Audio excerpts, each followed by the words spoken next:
Kunan mo ah. Pag natapos ay bigay mo sa akin. Ito po.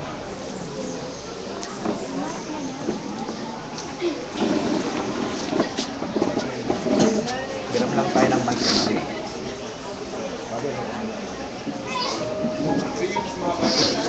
Ito na to.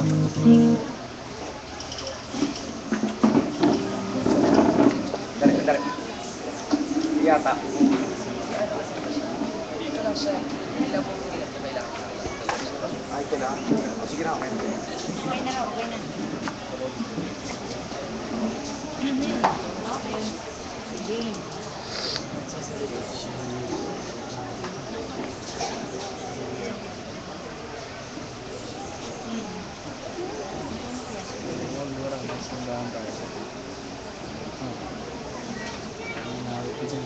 Okay. Pwede.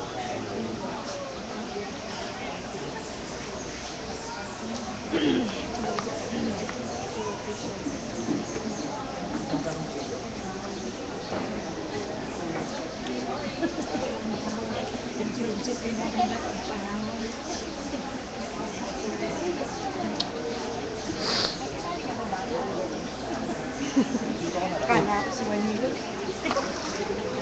Formang Juanito.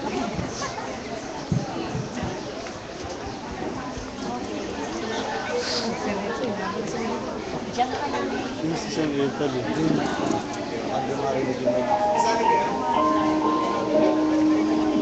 Sa aking pagtanda, unawain mo sana ako at pagpasensyahan. Kapag dala ng kalabuan ng mata, ay nakabasag ako ng pinggan o nakatapon ng sabaw sa hapagkainan. Huwag mo sana akong kagagalitan. Malamdamin ng isang matanda. Naawa ako sa sarili ko sa tuwing sinisigawan mo ako.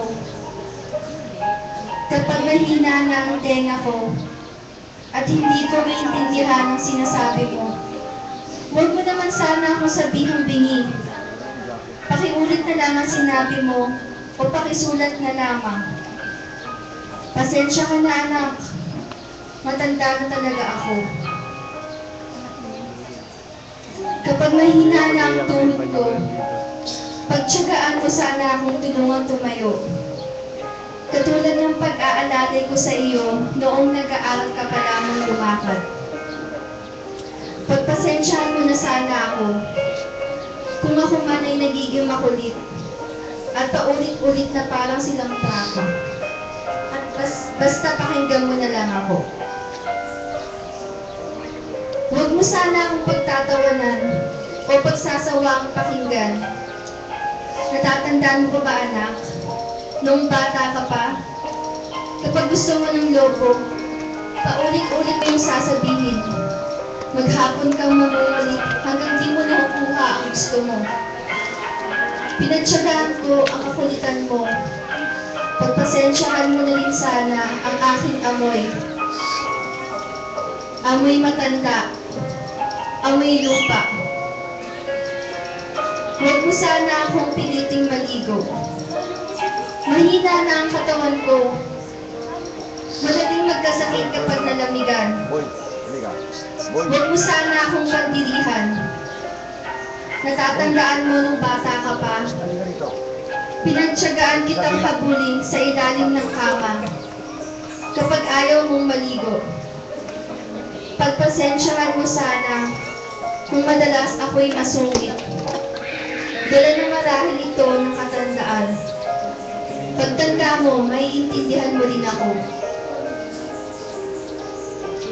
Pag may konti kang panahon, magkwentuhan naman tayo.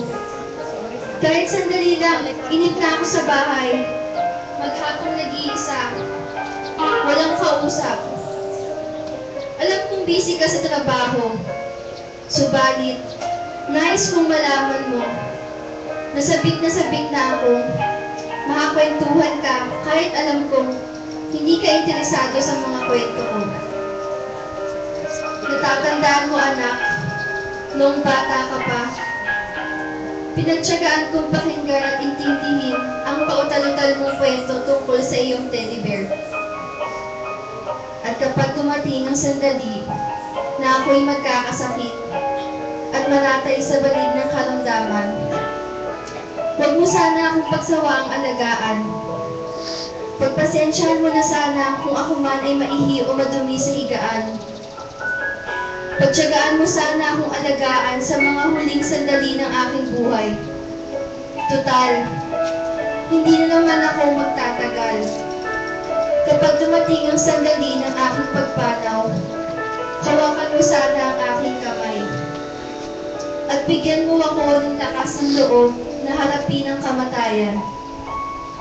At huwag kang mag-alala, kapag kaharap ko na ang Diyos na lumikha, ibubulong ko sa Kanya na pagpalain ka sana, dahil naging mapagmahal ka sa iyong ama't ina.